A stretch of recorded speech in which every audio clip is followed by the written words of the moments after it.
simpleng luto sa ating mga gulay. Meron tayo dito nga puso ng saging. May na-slice na tayo.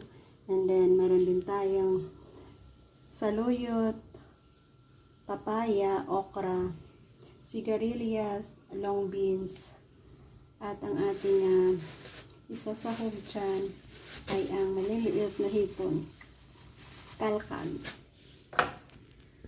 Meron tayo dito ang piniritong isda. Sa pinagprituhan ng ating isda, i-add natin dyan ang ating onion. Igisa natin ang puso ng saging.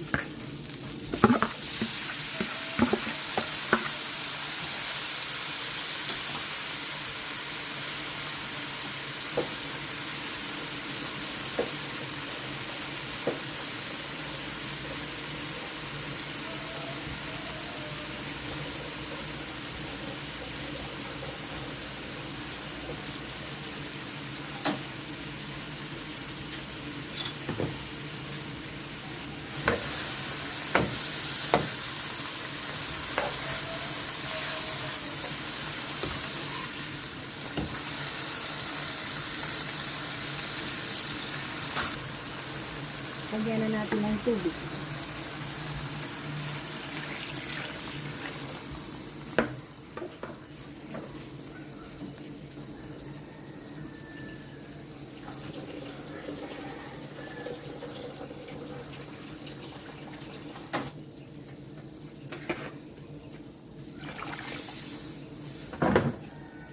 Pakuluan. O, diba ang ganda ng sabaw niya, no? Magiging kulay puti. So, pakuluan natin yan and then timplahan. Saka natin i-add ang mga iba't ibang gulay natin. Nag-add tayo ng konting maliliit na hipo natin, kalkal. Ayan o.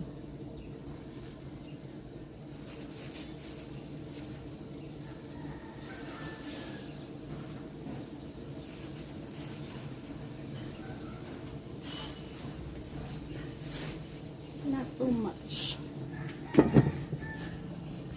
Ayan guys. I-add natin ang iba't ibang gulay natin. Sigarilyas, long beans, okra, papaya, at saluyot. Itikman mo na ba ang ganitong klaseng ulam? Ulam na masarap at masustansya ito.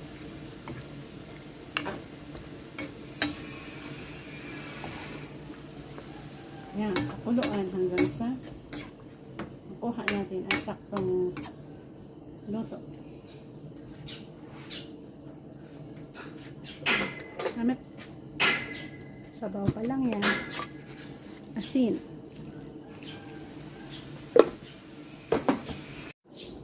Ayan, well done na tayo. Naibahagi ko na naman sa inyo ang paraan kung paano natin lutuin ang ating puso ng saging at papaya na ito. Meron tayong partner na piniritong isda. So again, so thank you for joining me sa ating pagluluto.